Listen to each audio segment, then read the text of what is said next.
Hi guys, welcome back to my channel with another video. तो यार आ चुका हूँ एक और नई वीडियो के साथ वापस।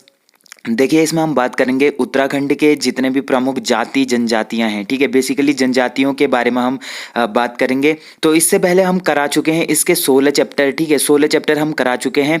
ये हमारा 17वां चैप्टर होने वाला है। इससे पहले हमने नदी तंत्र देखे, नदी तंत्रों के बारे में बात करी, उत्तराखंड में जितनी भी प्रमुख नदियां हैं। तो इससे पहले मैं जितने भी चैप्टर करा चुका हूँ वो आप लोग प्लेलिस्ट में जाके चेक कर सकते हैं। ठीक है, तो चलिए आज की वीडियो को स्टार्ट करते हैं। देखिए, आज का पहला क्वेश्चन है, राज्य में 5 जनजातियों को किस वर्ष अनुसूचित जनजाति का दर्जा मिला है। तो राज्य की 5 जनजातियां हैं जो इनको किस वर्ष अनुसूचित जनजाति का दर्जा प्राप्त हुआ है।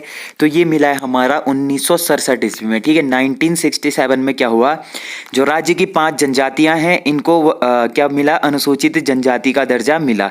अब देखिए, इनमें से बेसिकली 5 जनजातियों में कौन कौन से आते हैं। थारू हो गए, जौनसारी हो गए, फिर भोटिया हो गए और बोक्सा हो गए और राजी जनजाति। ये जो 5 जनजातियां हैं इनको 1967 में क्या मिला, राज्य के 5 जनजातियों का अनुसूचित जनजाति होने का दर्जा प्राप्त हुआ है। ठीक है, केंद्र सरकार ने 1965 में जनजातियों की पहचान के लिए किस समिति का गठन किया था।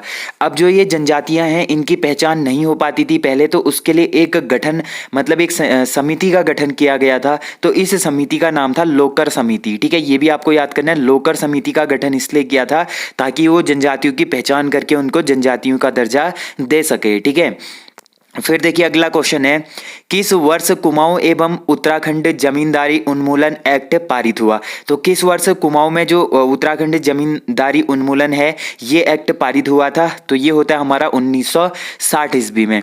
फिर देखिए, उत्तराखंड में सर्वप्रथम किस जनजाति को आदिम जनजाति का दर्जा प्राप्त हुआ था। उत्तराखंड की ऐसी कौन सी जनजाति है जिसको प्रथम आदिम जनजाति होने का दर्जा प्राप्त हुआ था। तो ये हुआ था राजी जनजाति को। अब प्राचीन समय में बात करें तो जो कोल जनजाति होती थी, कोल हो गए, और इनको आदिम जनजाति होने का दर्जा प्राप्त हुआ था। लेकिन अभी के टाइम पे जो प्रेजेंट में है ये राजी जनजाति को आदिम जनजाति का दर्जा प्राप्त हुआ है। ठीक है, फिर है, निम्न में से किन 2 जनजाति को आदिम जनजाति का दर्जा प्राप्त हुआ है। तो राजी के अलावा एक और जनजाति है जिनको क्या हुआ है, आदिम जनजाति का दर्जा प्राप्त हुआ है। तो ये हो जाएगा हमारा, देखिए, बोक्सा और राजी, इन दोनों को क्या मिला है, आदिम जनजाति होने का दर्जा मिला है। ठीक है, दी गई जनजातियों में से किसका संबंध उत्तराखंड से है। तो इनमें से किनका संबंध उत्तराखंड से है ये हमें बताना है। तो देखिए, भोटिया जनजाति है, राजी जनजाति है, जौनसारी, ये सभी क्या है, उत्तराखंड की जनजातियां हैं। तो ऑप्शन डी यहाँ पर राइट आंसर होगा।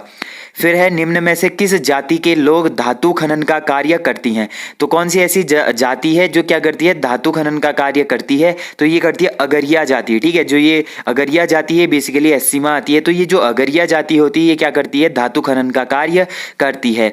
फिर इसके बाद है, राज्य में सर्वाधिक एससी जनसंख्या किन जनपदों में निवास करती है।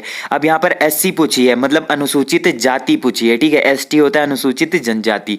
तो एससी की बात हो रही है, तो एससी जनसंख्या किन जनपदों में सर्वाधिक निवास करती है। तो ये हरिद्वार में सर्वाधिक निवास करती है।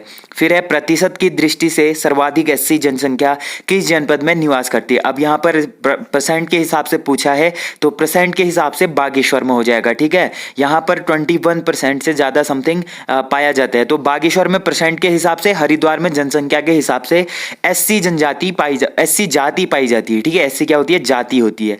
तो राठी जनजाति किस जनपद के पर्वतीय भागों में निवास करती है। जो राठी जनजाति है ये किस जनपद के पर्वतीय भागों में निवास करती है। तो ये करती है हमारा पौड़ी जनपद में। ठीक है, पौड़ी के जो पर्वतीय भाग हैं यहां पर राठी जनजाति निवास करती है। नेक्स्ट क्वेश्चन है, प्रतिशत की दृष्टि से न्यूनतम अनुसूचित जाति किस जनपद में निवास करती है। अब देखिए, परसेंटेज के हिसाब से सर्वाधिक कहां थी, बागेश्वर में थी। ठीक है, बागेश्वर में सर्वाधिक थी परसेंटेज के हिसाब से। अब परसेंटेज के हिसाब से सबसे कम अनुसूचित जाति पूछा है, तो ये हो जाएगा हमारा कौन से डिस्ट्रिक्ट में, देहरादून में। ठीक है, देहरादून में परसेंट के हिसाब से सबसे कम अनुसूचित जाति पाई जाती है। फिर अगला क्वेश्चन है, न्यूनतम अनुसूचित जनजातियों की आबादी किस जनपद में निवास करती है। अब अनुसूचित जनजाति यहां पर पूछा है और न्यूनतम पूछा है, तो ये हो जाएगा हमारा रुद्रप्रयाग में। ठीक है, रुद्रप्रयाग में न्यूनतम अनुसूचित जनजातियां पाई जाती हैं। और प्रतिशत की दृष्टि से न्यूनतम अनुसूचित जनजाति किस जनपद में है। अब देखिए, यहाँ पर परसेंट के हिसाब से सबसे कम एसटी की बात हो रही है, तो प्रतिशत के हिसाब से सबसे कम एसटी पाए जाते हैं टिहरी गढ़वाल में। ठीक है, और जो अनुसूचित जनजाति एसटी ये सर्वाधिक होती है यूएस नगर में, ठीक है, उधम सिंह नगर में। फिर है राज्य में एसटी अनुसूचित जनजाति राज्य की कुल आबादी का कितना प्रतिशत है। जो अनुसूचित जनजाति है एसटी, ये राज्य की कुल आबादी का कितना प्रतिशत है, तो ये हो जाएगा हमारा 2.9%, समथिंग 3%, ठीक है, 3% के समथिंग क्या है, एसटी जनजाति है हमारे उत्तराखंड में। फिर अगला क्वेश्चन है उत्तराखंड की कितनी जनजातियों को आदिम जनजाति का दर्जा प्राप्त हुआ है। तो उत्तराखंड की ऐसी कौन सी जातियां हैं जिनको आदिम जनजाति का दर्जा प्राप्त हुआ है, तो ये हुआ है 2 जनजाति, जिसके बारे में हमने अभी ऊपर बात करी थी। फिर है किस वर्ष से अनुसूचित जनजातियों को सरकारी सेवाओं में 4% आरक्षण दिया गया। तो एसटी को कितना प्रतिशत आरक्षण मिलता है, 4% आरक्षण मिलता है। तो ये जो 4% आरक्षण है ये कब दिया गया था, ये दिया गया था हमारा 2001 ईस्वी में, ठीक है, 2001 ईस्वी से इनको मिलता है। फिर है राज्य में सर्वाधिक एवं न्यूनतम आबादी वाली जनजाति कौन सी है। सर्वाधिक एवं न्यूनतम पूछा है, सर्वाधिक किस जनजाति की आबादी है, न्यूनतम किस जनजाति की है। तो देखिए जो थारू है, थारू की सर्वाधिक है और राजी की सबसे कम है। ये जो राजी जनजाति है बेसिकली पिथौरागढ़ डिस्ट्रिक्ट में सर्वाधिक पाई जाती है, और थारू जनजाति की बात करें तो ये यूएस नगर में सर्वाधिक पाई जाती है। फिर देखिए अगला क्वेश्चन है थारू जनजाति की आबादी सर्वाधिक किस जनपद में स्थित है। जो थारू जनजाति है इनकी आबादी सर्वाधिक किस जनपद में रहती है, तो ये रहती है हमारा उधम सिंह नगर में, ठीक है, उधम सिंह नगर में रहती है। फिर है निम्न में से सर्वाधिक जौनसारी जनजाति किस जिले में निवास करती है। तो जो जौनसारी जनजाति है ये राज्य की दूसरी सर्वाधिक जनसंख्या वाली जनजाति है, तो ये किस जनपद में सर्वाधिक निवास करती है, तो ये करती है हमारा देहरादून में, ठीक है, देहरादून में जो जौनसार भाबर वाला क्षेत्र है यहाँ पर जौनसारी लोग सर्वाधिक रहते हैं। फिर है उत्तराखंड एवं कुमाऊं क्षेत्र की सर्वाधिक आबादी वाली जनजाति कौन सी है। तो उत्तराखंड एवं कुमाऊं क्षेत्र की सर्वाधिक आबादी वाली जनजाति पूछा है, तो ये हो जाएगा हमारा थारू जनजाति, ठीक है। बेसिकली ये उधम सिंह नगर में रहती है, तो उधम सिंह नगर कहाँ आता है, कुमाऊं में आता है। फिर है किस जनजाति के लोग स्थायी कृषक, पशुपालक एवं आखेटक होते हैं, ठीक है, कौन सी ऐसी जनजाति है जिसके लोग क्या होते हैं, स्थायी कृषक होते हैं, पशुपालक होते हैं एवं आखेटक होते हैं, जो मतलब शिकार करते हैं। तो ये हो जाएगा हमारा थारू जनजाति, ठीक है। फिर अगला क्वेश्चन है निम्न में से अशुद्ध विकल्प का चयन कीजिए। तो इसमें से अशुद्ध विकल्प हमको चयन करना है। तो देखिए थारू जनजाति को किरात वंशी माना जाता है, तो ये बिल्कुल सत्य है। बाजदिया थारू का सर्वाधिक शान शौकत वाला विवाह है, तो ये जो बाजदिया है ये थारू का शान शौकत वाला विवाह नहीं होता है, तो ये कथन गलत हो जाएगा। अब आप लोग बताना जो बाजदिया होता है, ठीक है, एक प्रकार की क्या होती है, विवाह प्रक्रिया होती है बाजदिया, तो ये किस जनजाति के है, ये कमेंट में बताना। फिर देखिए थारुओं का मुख्य भोजन चावल एवं मछली है, तो ये सत्य है, ठीक है, ऑप्शन बी यहाँ पर गलत होगा। फिर है निम्न में से कौन सी जनजाति स्वयं को महाराणा प्रताप का वंशज मानती है। तो कौन सी ऐसी जनजाति है जो स्वयं को क्या मानती है, महाराणा प्रताप का वंशज मानती है, तो ये हो जाएगी हमारी थारू जनजाति, ठीक है। थारू जनजाति खुद को महाराणा प्रताप की वंशज क्या मानती है, ये मानती है, ठीक है, थारू जनजाति। फिर अगला क्वेश्चन है निम्न में से थारू जनजाति की विशेषता नहीं है, इसमें से बताना है थारुओं की विशेषता क्या नहीं है। देखिए थारू राज्य के तराई भाबर क्षेत्र में निवास करती है, ये बिल्कुल सही है। थारू स्वयं को महाराणा प्रताप के वंशज मानते हैं, ये भी सही है। थारू छाल से बनी मदिरा को ज्या कहते हैं, तो ये बिल्कुल गलत हो जाएगा। थारुओं की परंपरागत वस्त्र लंगोटी है, तो ये सही हो जाएगा, ठीक है, ऑप्शन सी यहाँ पर क्या होगा, सही आंसर हो जाएगा, क्योंकि ये कथन गलत है। निम्न में सुमेलित नहीं है, तो इसमें बताना है कि सुमेलित क्या नहीं है। 3 टिकठी विवाह ये थारू में होता है, सत्य है। बाजदिया विवाह ये जौनसारियों में होता है, तो ये कथन क्या हो जाएगा, ये भी सत्य हो जाएगा। बदला विवाह ये राजी में होता है, ये गलत हो जाएगा। पलायन विवाह ये राजी में होता है, ये सही है, ऑप्शन भी यहाँ पर राइट आंसर हो जाएगा। फिर अगला क्वेश्चन है निम्नलिखित में से कौन सा कथन असत्य है। तो इसमें से बताना है कौन सा कथन असत्य होगा। राजी जनजाति रिंग डांस करती है, तो ये सत्य है। पौड़ा नृत्य का संबंध भोटियों से है, तो ये भी सत्य है। अड़े कांडे का डांस राजियों द्वारा किया जाता है, जो अड़े कांडे का डांस होता है ये राजियों द्वारा किया जाता है, तो ये कथन गलत होगा। बाकी हारुल नृत्य जौनसारी जनजाति का है, तो ये ऑप्शन डी राइट आंसर होगा, ऑप्शन सी यहाँ पर सही आंसर हो जाएगा। अगला क्वेश्चन है चंपावत में कौन सी जनजाति गौरा अट्ठावली त्योहार मनाती है। तो चंपावत में कौन सी ऐसी जनजाति है जो गौरा अट्ठावली त्योहार मनाती है, तो ये होगा हमारा राजी जनजाति, ठीक है। पछावन देवी की पूजा कौन सी जनजाति करती है। जो पछावन देवी है इसकी पूजा कौन सी जनजाति करती है, तो ये करती है थारू जनजाति। बग्गी बग्गा खेल का संबंध है, जो बग्गी बग्गा खेल का संबंध है ये किस जनजाति से है, ये है थारू जनजाति से। फिर है राणा, कठरिया, डंगरिया, जोगिमा, पछिमाह उपजातियां किस जनजाति की हैं? जो ये राणा है, कठरिया है, डंगरिया है, जोगिमा है और पछिमाह है, ये उपजातियां हैं, ये किस जनजाति की उपजातियां हैं? तो ये हो जाएगी थारू की उपजातियां। ठीक है, फिर देखिए अगला क्वेश्चन है, थारू जनजाति में कुरी किसे कहा जाता है? जो थारू जनजाति होती है इसमें कुरी किसे कहा जाता है? तो इनमें कुरी बोला जाता है गोत्र को। ठीक है, जो गोत्र होता है इसको कुरी कहते हैं लोग। थारू जनजाति में किस गोत्र को उच्च माना जाता है? तो थारू जनजाति में किस गोत्र को उच्च माना जाता है? ये माना जाता है बड़वायक। ठीक है, जो बड़वायक होते हैं इनको उच्च गोत्र का माना जाता है।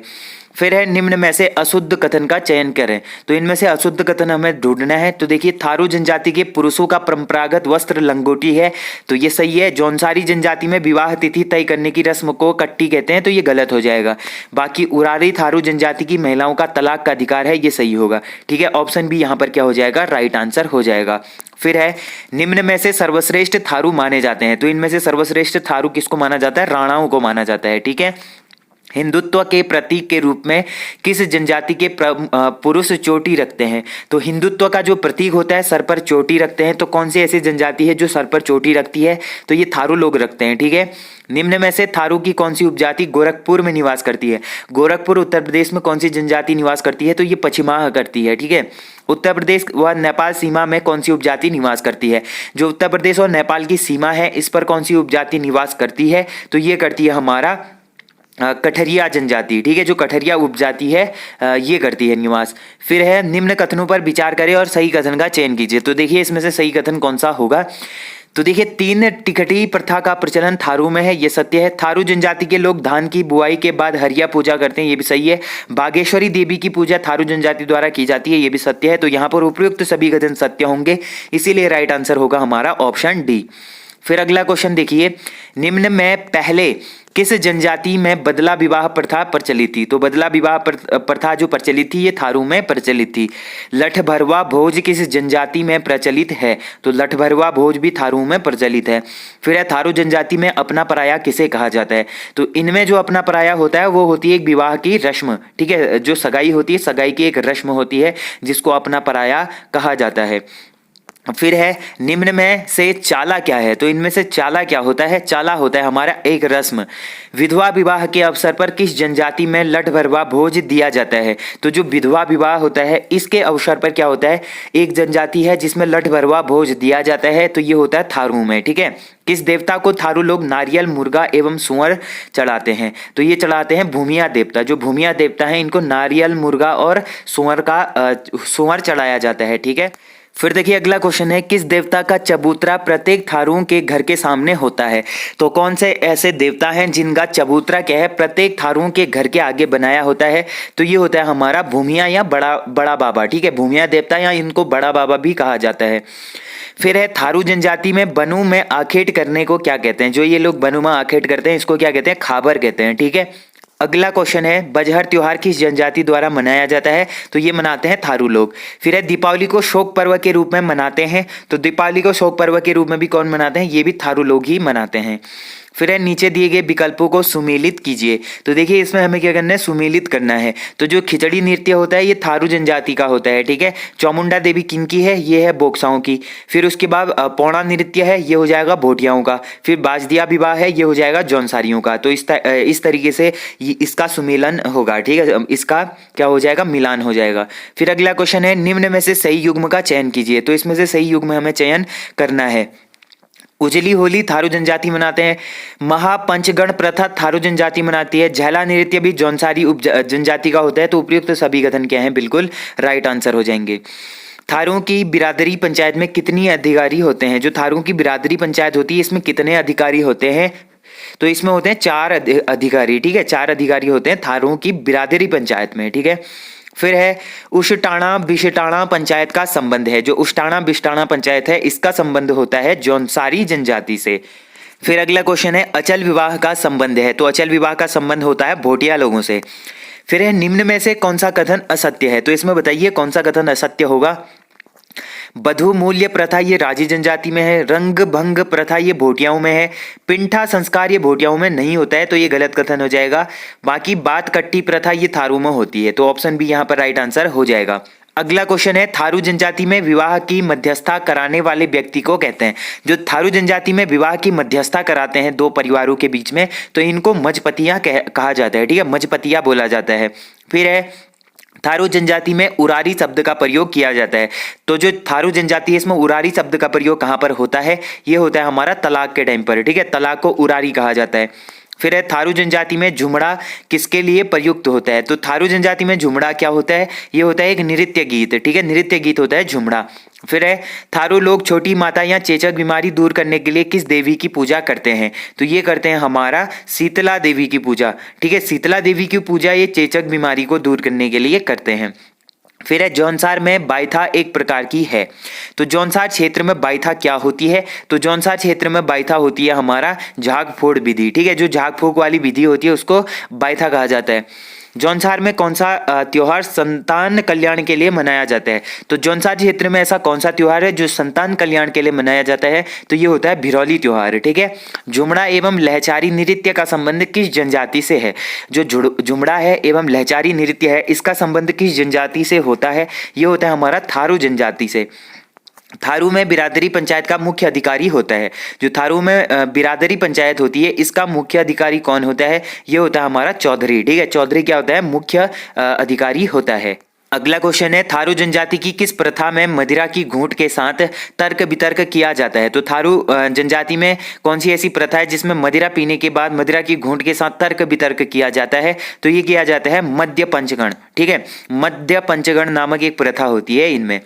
मध्य पंचगण प्रथा थारू जनजाति में किसके लिए बनाई जाती है? तो जो ये प्रथा होती है ये बनाई जाती है न्याय के लिए, ठीक है।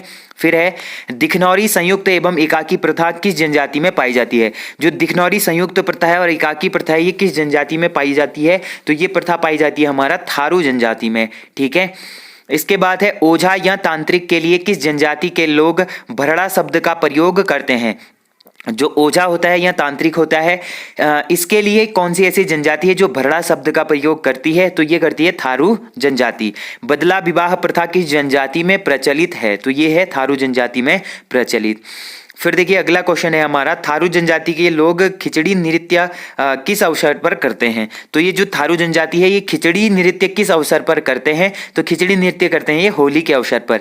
गढ़वाल क्षेत्र का सबसे बड़ा जनजातीय समूह कौन सा है? तो गढ़वाल का है सबसे बड़ा जनजातीय समूह जौनसार, जो बेसिकली देहरादून के जौनसार भाबर क्षेत्र में रहते हैं। और कुमाऊं का पूछेंगे तो कुमाऊं का हो जाएगा थारू जनजाति। राज्य का दूसरा सबसे बड़ा जनजातीय समूह कौन सा है? तो ये हो जाएगा जौनसारी, ठीक है, जौनसारी समूह क्या है? दूसरा सबसे बड़ा जनजातीय समुदाय है। सर्वाधिक जौनसारी जनजाति राज्य के किस जनपद में निवास करती है? तो ये मैं बता चुका हूं, देहरादून में ये जौनसार भाबर में निवास करती है। फिर है, झाड़ फूक एवं उपचार की विधि यानी बाइथा इसको बोला जाता है, तो ये किस जनजाति में मिलती है? तो ये मिलती है हमारा जौनसारी जनजाति में। स्वयं को पांडवों का वंशज मानते हैं, तो पांडवों का वंशज मानते हैं जौनसारी लोग। जौनसारी जनजाति के लोगों में किस प्रथा यानी किस प्रजाति के मिश्रण लक्षण पाए जाते हैं? तो कौन सी ऐसी प्रजाति के मिश्रण लक्षण पाए जाते हैं जौनसारी जनजाति में? तो ये पाए जाते हैं हमारा, देखिए, मंगोल और डोम, ठीक है, मंगोल और डोम जो प्रजाति होती है इनके मिश्रण लक्षण पाए जाते हैं जो जौनसारी जनजाति होती है, ठीक है। तो ऑप्शन सी इसका राइट आंसर हो जाएगा। फिर है, जौनसारी जनजाति में शत्रु परिवार को हानि पहुंचाने के लिए किस प्रथा का प्रयोग किया जाता है? जो जौनसारी जनजाति है इसमें शत्रु परिवार को हानि पहुंचाने के लिए ये लोग किस प्रथा का मतलब प्रयोग करते हैं? तो ये करते हैं हमारा गणाद प्रथा, ठीक है, एक गणाद प्रथा होती है इनमें, ये बेसिकली शत्रु परिवार को हानि पहुंचाने के लिए ये लोग प्रयोग करते हैं। तो देखिए अगला क्वेश्चन है, जौनसार में किसी व्यक्ति पर तांत्रिक विद्या होने पर किस विधि से उपचार किया जाता है? अगर किसी भी व्यक्ति पर क्या है तांत्रिक विद्या है तो इसे ठीक करने के लिए किस विधि का उपचार किया जाता है इनके द्वारा? ये करते हैं उल्टाव विधि, ठीक है, उल्टाव विधि का प्रयोग करते हैं। फिर है, टिहरी के जौनपुर व उत्तरकाशी के परग नेकाना क्षेत्र में भी निवास करती है, तो कौन सी ऐसी जनजाति है जो टिहरी के जौनपुर व उत्तरकाशी के परग नेकाता क्षेत्र में निवास करती है? तो ये निवास करती है हमारा कौन सी जनजाति? ये हो जाएगी जौनसारी जनजाति, ठीक है। फिर है चक्राता, त्यूनी, कालसी एवं लाखामंडल क्षेत्र में कौन सी जनजाति निवास करती है? तो ये करती है हमारा जौनसारी जनजाति। फिर है किसी विधि के द्वारा जौनसार में किसी व्यक्ति की बीमारी दूर की जा सकती है? तो कौन सी ऐसी विधि है? ये हो जाएगी हमारी ऊंझा विधि। ऊंझा विधि के द्वारा जौनसार क्षेत्र में बीमारी को दूर किया जाता है। जौनसारी जनजाति को कितने वर्गों में बांटा जाता है? तो जौनसारी जनजाति को बांटा जाता है हमारा 3 वर्गों में, ठीक है, 3 वर्गों में इनको बांटा जाता है। फिर अगला क्वेश्चन है निम्न में से जौनसारी जनजाति के वर्ग हैं। तो जौनसारी जनजाति के क्या क्या वर्ग होंगे? तो देखिए खसास वर्ग है, कारीगर वर्ग है, हरिजन खसास है। तो ये तीनों वर्ग किस में आते हैं? जौनसारी जनजाति में आते हैं। तो उपयुक्त सभी ऑप्शन डी इसका राइट आंसर होगा, क्योंकि इनको 3 वर्गों में बांटा जाता है। एक होता है खसास, दूसरा होता है कारीगर, तीसरा होता है हरिजन खसास, ठीक है। जौनसारी जनजाति में बाजदिया, बेबाकी, बाई दो दिकी, ठीक है। जो जौनसारी जनजाति है इसमें बाजदिया हो गया, बेबाकी हो गया और बोईदो दीकी हो गया। तो ये क्या है? ठीक है, तो ये हो जाएंगे हमारे विवाह पद्धति, ठीक है। ये सब क्या होते हैं? इनकी विवाह पद्धति होती है जौनसारी जनजाति में। फिर अगला क्वेश्चन है जौनसारियों का सर्वाधिक शान शौकत वाला विवाह निम्न में से कौन सा है? तो जौनसारियों का सर्वाधिक शान शौकत वाला विवाह कौन सा होता है? तो ये होता है हमारा बाजदिया, ठीक है। बाजदिया क्या होता है? इनका शान शौकत वाला विवाह होता है।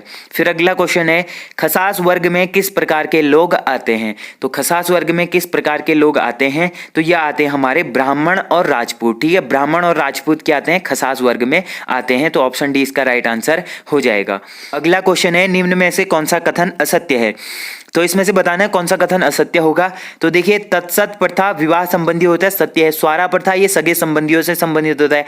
किजी प्रथा कंडाली उत्सव से संबंधित होता है।